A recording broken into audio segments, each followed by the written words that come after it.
We ask you about all the news here. The Supreme Court has issued a couple of really stringing decisions. The president, as we know, has spoken about some of them. But take affirmative action. Now, we've covered the ruling. I think people are familiar. They banned that in colleges.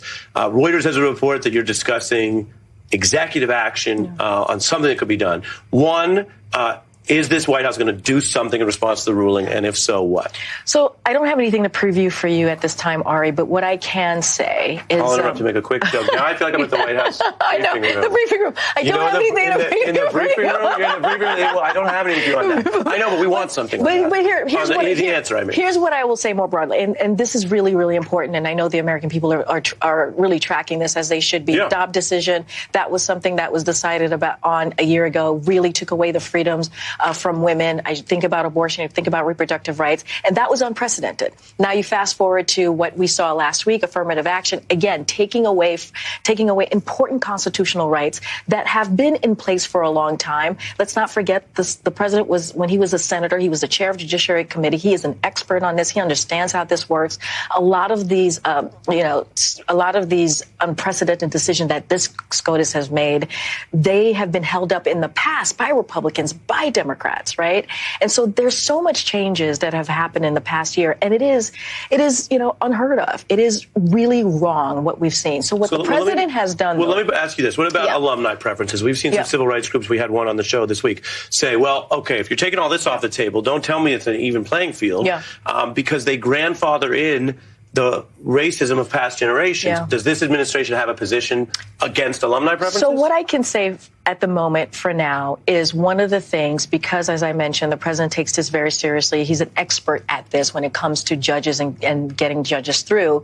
What we've done from day one is made sure that we have as we're nominating judges and getting them through, the federal judges, that they've been diverse.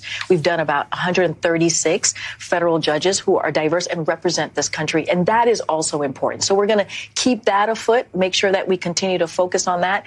Don't have anything to share on any actions that we're taking, but certainly we're going to be very vocal about it. We're going to continue, as I mentioned, with the federal judges, and we're going to say, this is wrong. It is unprecedented. This is what we've seen from the Supreme Court. Let's jump from one losing case to another. The student loan case, and this president spoke out saying that recently it's not a normal court, and we know it's under strain for a lot of reasons.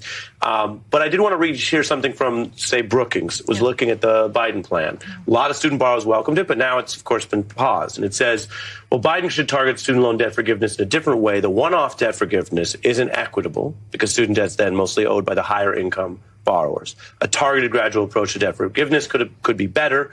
And writ large, you have the court basically saying the president overstepped his authority or his financial authority over funds. Now, to be fair and clear, they're not saying I forgot I'm talking to a lawyer. Well, they're not, we'll talk it out. But they're not saying, it's some unprecedented legal impossible thing. They're saying you want to spend that much money, you're going to have to get that appropriated right through Congress. You can't just seize it, is the way they put it. Others put it differently. My question for you is this a reset back to the drawing board to do something else for student borrowers? Or, and again, people are watching at home, they want to know, they need to plan their lives, or should people basically not count on anything else coming out of this administration for those issues? I wouldn't say that. Look, when this happened, when the decision by the SCOTUS, the Supreme Court on student loan, the president's student loan plan came forth, the president came out and with his own plan. And we believe their decision was wrong. We believe we had the legal authority. Again, we don't, there's been some unprecedented actions taken by the Supreme Court. We've been very clear about that. But we're going to continue to fight. This is a president that has probably fought more to give that relief, to give that breathing room to Americans that really want it. If you think about his original plan, it was giving relief to 90% of Americans who make $75,000 or less. That's what we were talking about. So now the president is going to, the Department of Education is going to have a town hall this month. We're going to talk it out, figure out how to really deal with this issue and how to help universities and colleges move forward. We've announced a couple of really key items that's going to help people as we transition, because the pause is going to lift in August as they transition to going back to paying for their student loans. And we're going to try to continue to give them that breathing room. But there's going to be a process here. The president's going to continue to fight. He's not going to give up. As you've seen, he is a president that has fought for really signature accomplishments, and he's going to continue to do that.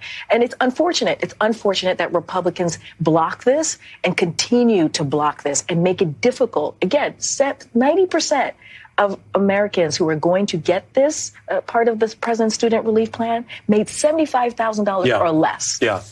Karine Jean-Pierre on more than one topic tonight. And as we said, Working Friday. We appreciate you coming by. Thank you so much, Ari. Thank you so much. We got a lot more in the program.